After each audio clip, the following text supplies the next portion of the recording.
Subscribe and follow our loving community of cannabis lovers who love recovery.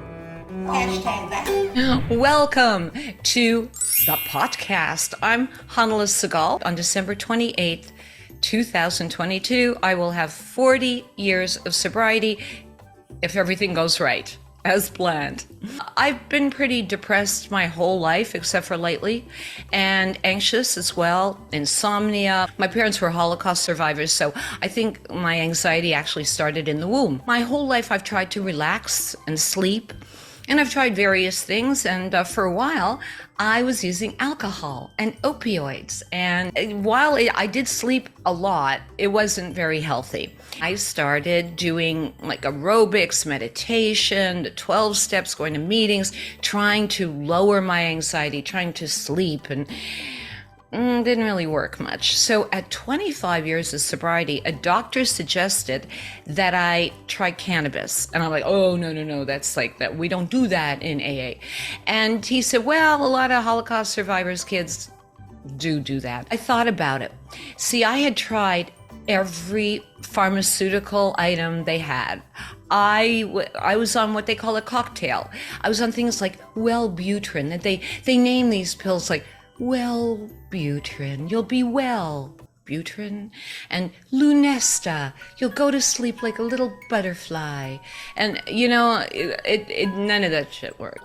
My journey has been, how can I find peace and joy and live my best life without killing myself? And I brought in an expert.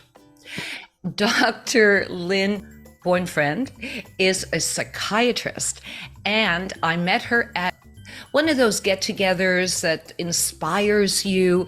It's where you're thinking outside the box, which is what I definitely do, because I've introduced cannabis into my recovery. I was resistant to it, but then I found out I slept better, and it just worked for me more than the pharmaceuticals did. So what is your experience? You are a psychiatrist, so I know you know from pills and medicine. And what have you discovered in your journey?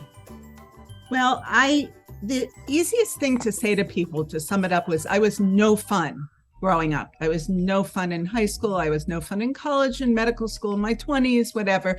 I have never taken a puff of a cigarette and believed everything that I was instructed in medical school, which meant that cannabis was a horrible thing. It was a gateway drug. Everything was bad. No. Along those lines, of course, alcohol is perfectly fine. But in 2011, I started working for a hospital for patients with advanced and late stage cancers. And it was a facility that they focused a lot on patient empowerment. So patients were able to choose what resonated for them. They were all getting traditional treatment, but they had integrative services to support as well. And a lot of them were using cannabis, and I understood it, but I was not convinced in any way until 2014. My mother, who was 84 at the time, but was in perfect health, not a single diagnosis, not a single medicine that she took, was all of a sudden diagnosed with stage 4 cancer.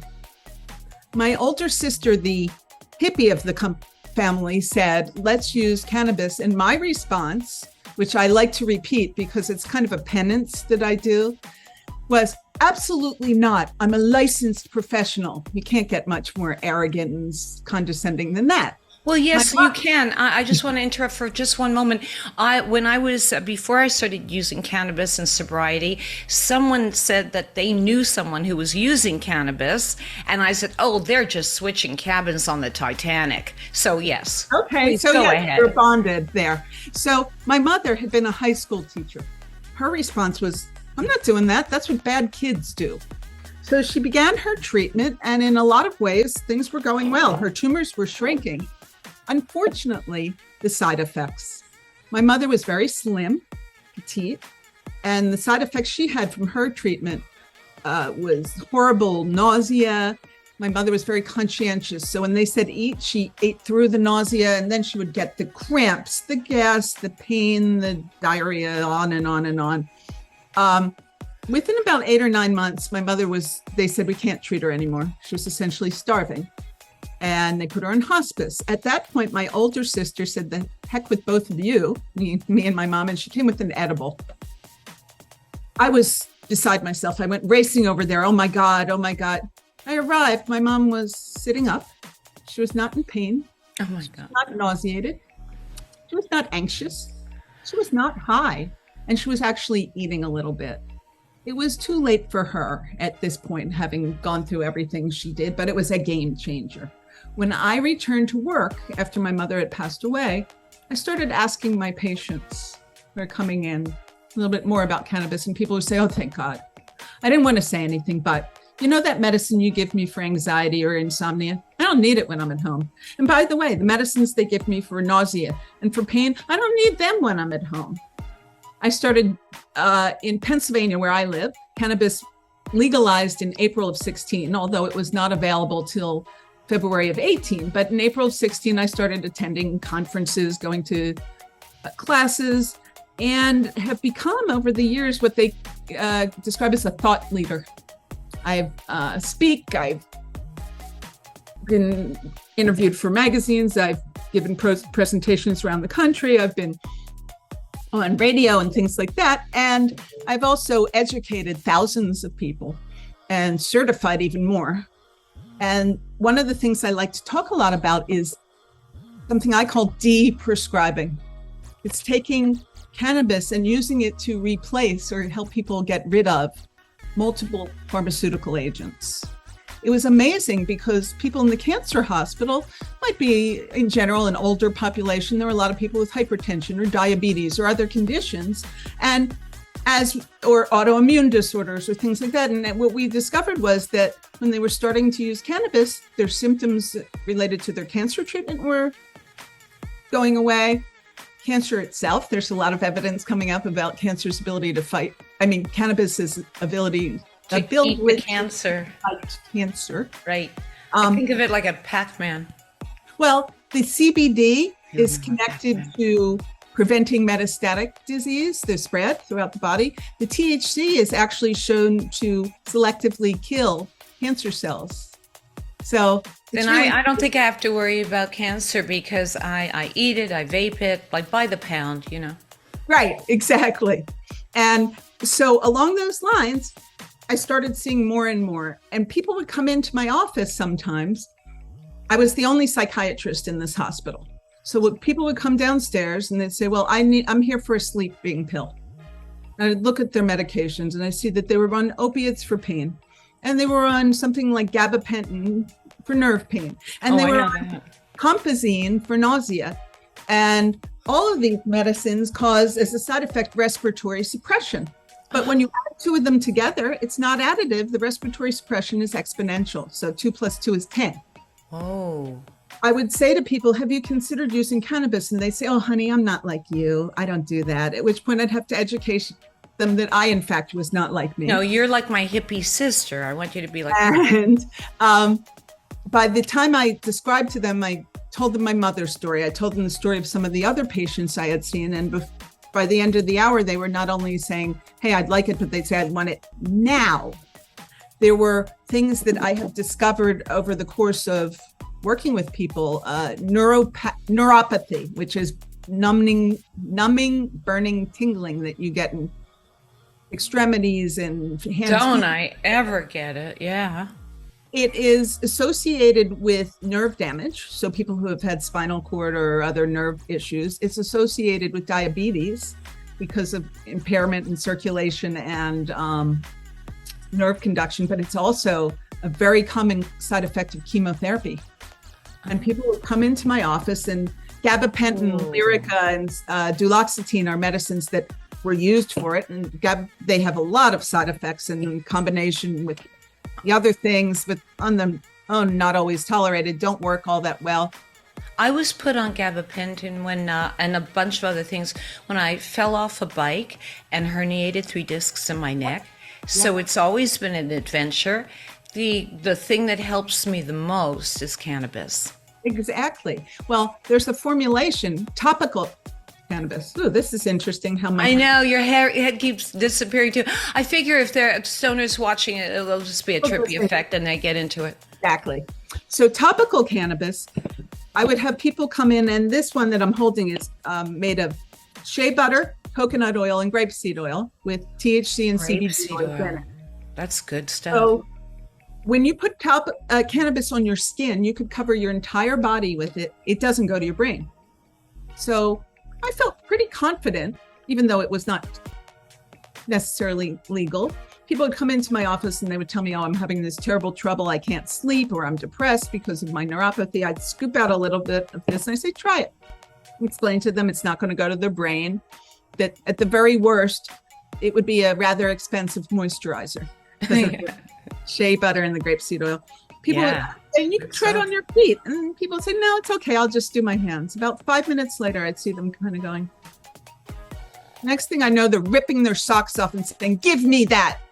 Seniors who have experienced this horrible battle with side effects and things like that.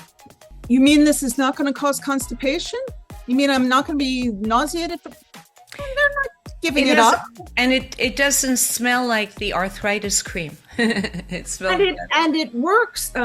My parents are no longer with us, but their best friends are. And my mom's 89-year-old friend was saying she was out to dinner with some people, and the man kind of hesitantly admitted that he had tried gabapentin, he had tried Lyrica, he had tried whatever, and his neuropathy from his diabetes had been horrendous, and that now he used cannabis. He was, yeah. But again, yes, people are finding their freedom from a lot of different medicines. I don't know if you guys have heard those ridiculous commercials for drugs like Humira, where they start listing all these. Humira is used for, let's say, irritable bowel disorder or psoriasis, autoimmune disorders. They start listing all the side effects. Including lymphoma. So I was working with a lady at the cancer hospital who had successfully treated breast cancer, but she had both psoriasis and Crohn's disease, and they wanted to put her on Humira. I said, Michelle, my God, before you let them give you that, because I treated people who said, yes, I have lymphoma because I took Humira. I said, please, start cannabis, try cannabis. Oh, wow. First, do no harm. Okay, I have to tell you, this is going to be gross, but my whole life, I would eat bark, fiber up and nothing. I must have been holding on to everything I ever ate, because it was a mission to get me to poop. So I told you it was going to be gross. Well, you know that book that we read to the kids, Everybody Poops. That's why I'm laughing. Oh, okay. I do too. So, it was quite the shock to me at 25 years of sobriety. I mean, I expected to sleep better than I did, but to not have any issues at all, I can't. Look, I'm so moved. I'm speechless. I would travel with my husband in Europe, and I wouldn't go to the bathroom for about 2 weeks. He goes, "Where do you put it?" And I'm like, I don't know. It's just traveling. But then when I traveled with weed, and that was a hard thing to do, I'd crush it into makeup stuff. Well, what is it about that? Well, opiates. So everyone is constipated on opiates. Everybody. Right. And it's dose dependent. But then I am especially lucky because opiates make me nauseated and vomit. People itch from opiates. Oh. They're, of course, physically addictive, and the way they kill you is they suppress your breathing. So in contrast, cannabis does not cause constipation. It does not cause nausea. It's actually used to treat nausea. It does not cause itching. Actually, topically, people use it on rashes, eczema, psoriasis. It is not addictive, and it can't kill you no matter how much you took. Right. And it causes deep breathing. Because that's what a lot of us do. We take a deep breath with THC. And I know that there are 0 deaths from cannabis use. I always tell people, if I gave you a tractor trailer full, I have all these spiels. So tractor trailer full, you would be high as hell. You may eat everything that was not nailed down. You may be so tired that I could draw a picture on your face without waking you up. But your heart, your lung, your liver, your kidneys, they're all going to be fine. In contrast with not very high doses of Tylenol, which will kill your liver and kill you, And it's legal, and alcohol, you can decide you want to go for a drive when you're drunk and just drive off a cliff or drive into traffic. But Tylenol, ibuprofen, people think, oh, those are no biggies. That ibuprofen, after it gets finished killing your stomach lining and your intestinal lining, will kill your kidneys. It'll kill my dog. Now, yeah. my dog accidentally has eaten weed. She's gotten very weird, peed on people, kind of drooled, but she's fine. I mean, you're not supposed to give your dog THC, but it didn't kill her. But if one Advil, I had a friend whose dog died from one Advil. Mm-hmm. My daughter is adopted from China, and she has an autoimmune genetic kidney disorder seen from people born in that part of the world. She diagnosed at 10, and the first thing they do was blast her with steroids. Ooh.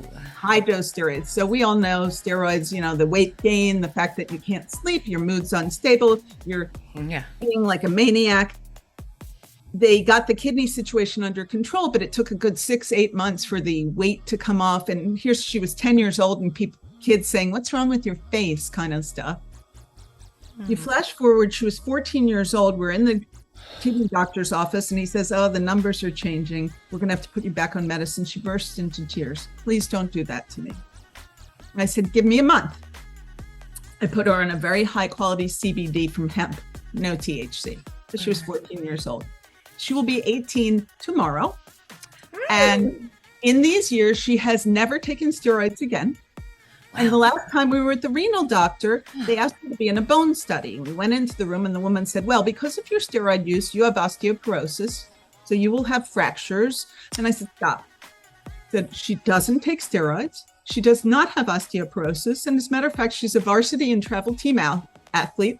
And perhaps you should be studying the impact of CBD on bone health rather than steroids. So traditionally in allopathic medicine, we use a medicine, and then when there's side effects, we use 2 or 3 more medicines to treat the side effects. And for example, the opiate one, nausea medicines, they all cause constipation. Right, So, Zofran. yeah, Right. Mm-hmm. But on top of that, the compazine and Phenergan also cause respiratory suppression on top of the constipation. And it's just crazy. Well, look at Heath Ledger. Just wanted to get a good night's sleep so he'd be fresh on the set. There he is on a slab instead. Yep. And this cannot happen with cannabis. And I share that with people. I talk to people about some of the other stereotypes against its use. In PTSD, for example, it's not just that people want to forget, so they get high so they can forget. Cannabis has a quality, it's called a dissociative quality. My acting out of what PTSD feels like is like this. You can't think, you can't breathe, you can't do anything because the symptoms are, choking you out. That's right in your face. And it's goes on, and they're way disproportionate to what you'd expect, and they last. Well, what cannabis does, this dissociative quality, is it kind of gives you a little distance. You can take the symptoms and you can be curious about them. You can wonder. You can ask yourself, am I responding to what's happening right now, or is it reminding of something else that happened in the past? You can ask yourself, is this way of responding really helpful to me, or do I want to approach it differently? So the distance that cannabis gives you it's therapeutic. It's not just, oh, you want to get high so you can forget. It's not that. Well, no, actually, it helps my ADHD because I would have all these thoughts trying to get out my mouth at once, and I used to stammer. And the I was a stammerer. Oh my gosh, I used to drive to studios, just instead of rehearsing the lines, I'm going, don't let me stammer, don't let me stammer. Because for 25 years, I didn't use cannabis. I just used AA and aerobics. So the THC, or something happens in me where my brain just kind of calms down. I see things. I was studying CBT, cognitive behavioral therapy, before I started using cannabis, and I just couldn't get it. I just couldn't do the exercises. I just kept telling the therapist my story, over and over again. Listen to what happened to me, and aren't I awful? And so I couldn't do it. Then like fast forward, I'm in a situation, a therapy session actually, where my therapist refuses to let me tell my story over and over again. She wants to do CBT. I'm like, oh no, I tried that. It didn't work. So I really thought that. So then she said she wouldn't work with me unless I did that. So I said, okay, I'll read the book. I'll do the exercises. I had never done it with cannabis. So I pretty much am on THC all day. You know, if it's not an edible, like a tincture, I know it's funny to say I take my medicine with a bong, but I do, or I'll just vape it. So what that does is it helps slow down these thoughts, and I'm able to absorb and go through maybe like a traumatizing event that still like terrified me.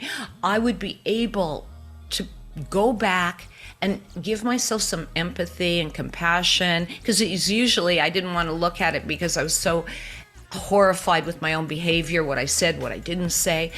But with the cannabis, I'm like able to go and look at it and apply all the techniques in the CBT and do the steps. And I was never able to do that before. And I thought, well, is it because I'm older? And I'm like, no, it's because my mind is able to now. One of the phrases I would use to describe that was it gave you the space and grace. You know, it gave you a little distance from the trauma, and you could, it also enabled you to engage intellectually. You know, when you're like, you can't really be thinking intellectually, you're trying to breathe kind of thing. Breathe, run. Yeah. But when it gives you a little space and grace to engage and kind of say, for example, this, yes, I'm triggered, but this is not happening right now. Or this method of dealing with it has not suited my purposes. This is not where I want to go. And it gives you the power to use your intellect to step in. There's so many different ways that this plant enhances health. The anti-inflammatory components. Inflammation is the number one cause of disease and aging, injury. You think about it, in arthritis, you use the joint over and over. That's interesting. Anyway, and it disappears. And it gets sore, it gets inflamed, it might swell, and then scar tissue builds up, limits motion, and it's a vicious cycle. It gets worse and worse and worse. Right.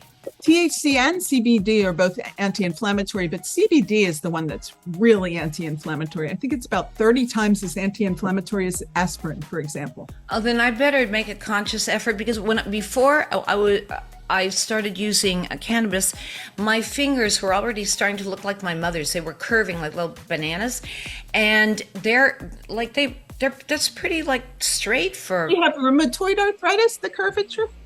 My mother did. Yeah, but my fingers are straighter now. That's pretty amazing. And 15 years later. And the topical is what I would put on, and often do put on during the day. Okay, I'm going to do that. There, and or I'll take some and I'll massage it into my shoulders. I've seen people put it on their temples to abort a migraine headache. You know, just put it there. Well, I wonder if that helped TMJ. As my Ukrainian bubby used to say, it couldn't hoit. Aww. You know, there's nothing that's going to hurt you in using cannabis. The wellness component of it, again, in direct contrast, I am a adult and child and adolescent psychiatrist. And one thing that happens when you treat adolescents, especially adolescent girls, are what we in the business call suicide gesture. That's not, I really want to kill myself. That's more like I want to people to understand how bad I feel. Right. And one of the things that used to happen was kids would say, oh, I'm going to take Tylenol because my mom gives me that. There's probably, you know, it's safe, whatever. A lethal dose of Tylenol is 15 grams. I'm sorry, 7.5 grams. 15 extra strength Tylenols, the 500 is a lethal dose. It isn't, now it doesn't. But it's legal. You can get it anywhere. Well, you know, when we talk about cannabis being Schedule 1 and not, and that's why it's not legal and we can't do research on it. What's the meaning of Schedule 1 is that there's absolutely no medical benefit from the medicine, and it's highly addictive. Cannabis, that both of those things are inaccurate, but you know what it isn't inaccurate about? Cigarettes. We live in a country where cigarettes are not Schedule 1 and cannabis is. That's insane. There is no medical use for cigarettes, and they certainly are highly, highly addictive. So it's all so warped. And because of my mother, every time I learn more about prohibition, I get so angry because I adored my mother. And my mother not only died, but suffered a tremendous amount before she died because these people wanted to be greedy and racist, because there's deep roots of racism also in prohibition. And that was part of my change. Was I felt like not one more person should have to lose their parent, their sibling, their spouse, their child, their best friend, watch them suffer because of this idiocy, this corrupt science. I mean, we knew cannabis has been used as medicine for almost 10,000 years. I think it's been found on the altars in ancient Jewish civilizations. They China also. Yep. Yeah. So it's a very Jewish thing. Yes. And hence kosher kush. There's another really interesting thing I learned. I was speaking once about in cancer patients, sometimes they can't smoke or they can't take things by mouth because of what's happened in their illness. Mm-hmm. And I discovered that you could use concentrated oils, the RSO oils, and you put them in a gelatin capsule. They sell them everywhere. 1,000 of them for $25 on Amazon. I already have them. I put my weed. I make weed myself, weed oil, and so I use those. You can put Rick Simpson oil, RSO, yes, Rick RSO. Simpson oil. So you can put this in there, and you can use it as a suppository, rectally or vaginally. Now, my friend, the anesthesiologist, was saying that how much they love using medicine rectally because it is twice as efficient as under the tongue. When you put cannabis oil under your tongue, about 40% is absorbed. Rectally, 80% is absorbed because it's much more vascular. And vaginally also, about 80% is absorbed. But no more. But not only that, it doesn't go to your brain. So I've had people who had tremendous, lower back issues or pain issues, or women with gynecologic pain, menstrual pain, endometriosis. I don't know anybody who does it. Well, maybe it's the circles I hang out in, but everybody's, it seems like, has either fibromyalgia or just chronic pain and slipped discs. And, And so you use it. I've spoken with young women who said, well, I've lost a day or two at work when my period happened. Well, if you use it vaginally, it's right there on the spot. It's responding with anti-inflammatory, with pain killing, with muscle relaxant, right there on the spot. And it's not making you, in my phrase, Cheech and Chong stoned. So you can go to work, or young mothers or things like that. Postmenopausally, cannabis vaginally is incredible. It not only helps with pain from thinning or whatever, but it enhances sensation. This is a plant that's pretty miraculous. I believe that. I warn people meet people who are on 3 antihypertensives, and I kind of warn them, just know that cannabis lowers blood pressure. I believe it's primarily the CBD. So if you take this medicine and you get really dizzy, don't think, oh my gosh, I can't take it. Start wondering if you need as high a dose of your antihypertensive or as many antihypertensives, because sometimes people are in 3. Same thing with blood sugar. You have to be careful because it can drop your blood sugar, and especially in diabetics. But let's think about that. You may not need as much of that diabetes medicine and better control. It's phenomenal. That is why Big Pharma hates it so much, because that's it. Lose, That's why cigarettes are not Schedule 1 and cannabis is, because they know, and the liquor lobbies, they know that Yep. they will lose customers as if cannabis is. Listen, I had a friend who was a bouncer, and he said on the nights that it was just cannabis nights, he had nothing to do. Nothing to do. All the other nights he was, and he could have died. The top 4 industries against legalization: big pharma, big alcohol, and big tobacco. That's because they care about your health. And Yes, the they do. private prison industry. Because of the people that too, yeah. serving life in prison for possession of a dime bag, most often people of color. And cannabis prisoners are not psychotic and they're not violent, and they get paid $800 some per body per day. And when Lock you them legalize- up. Yeah, when you legalize, they have to let them out. So they're lobbying. So all that money going into the pockets of whomever. And that's why my mom suffered and died. I mean, I know maybe I'm overly simplistic, but I'm disgusted. I'm outraged. That and the fact that as a psychiatrist, my understanding was that medicines, and yes, you added more medicines for side effects and more medicines and more medicines. And Maya Angelou said that you do the best that you can, or and then when you know better, you do better. And that's what I'm trying to comfort myself with, because I didn't know better, but I do now. And I'm horrified about saying, okay, yes, you have this side effect you have jitteriness from your Prozac, so then you add Inderol, and then you have this, and then you add that. And it's horrible. I know, that cocktail.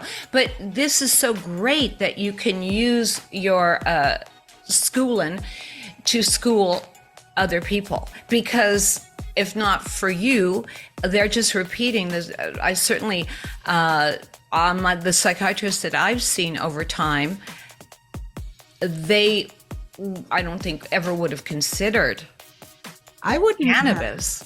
I would not have until I knew better. I also, within the past 2 years, I had 4th-year med students rotating through with me at the cancer hospital. And I would ask them, what do you know about cannabis? Are they teaching? Nope.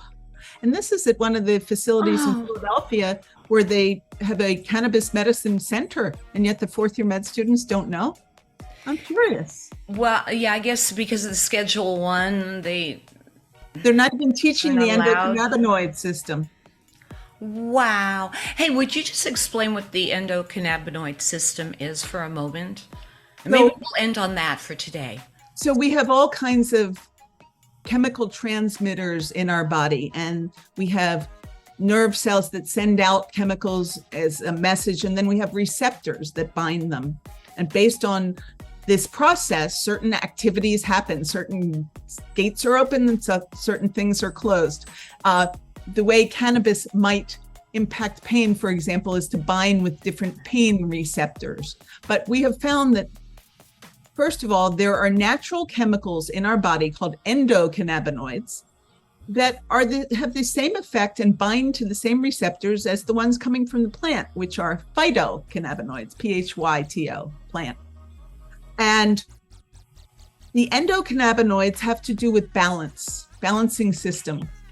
So when I talked about balancing blood sugar, balancing blood pressure, balancing pain versus mobility, and these chemicals, our body creates them. As a matter of fact, I was researching a blog on cannabis use in pregnancy. Do you know that there are endocannabinoids are secreted in breast milk? So they're like, oh my God, these people are using cannabis, lock them up. And meanwhile, bodies are been sending fetuses cannabinoids always, and not fetuses, also babies, So these chemicals have not had nearly enough study, except that we find that endocannabinoid receptors are all over the body and concentrated in certain areas where certain types, CBD receptors, which are CB2, and CB1 receptors, which are THC related, and they're not just in our brains, but in our nerve tissues, and they affect balance. And here we are with a plant that mimics that. I used to take yoga a lot, and it would really bother me in class that all these people were standing on one leg, and I could never do it. And then after I started using cannabis, I remember hitting my little glass pipe in the car and then going upstairs. It came time for the stand up and hold your one leg in the air and just stand on one leg. And I thought, you know what? I'm going to try that today. And I did it. And ever since then, I realized my balance is so much better. So something is going on. Things are talking to each other. Like, I don't know, at one point, I couldn't find my ass with both hands. You know, it's like the muscles or whatever, and my abs the same way. And then, like, all of a sudden, I'm like, oh, engage glutes, pull in the abs. I'm like in touch with everything. Yes. And it's really interesting. I have an old poster. It's across the room here, but it came from a company called Leafly that has an educational app that has to do with cannabis. And it lists different conditions. And I used to keep it in my office.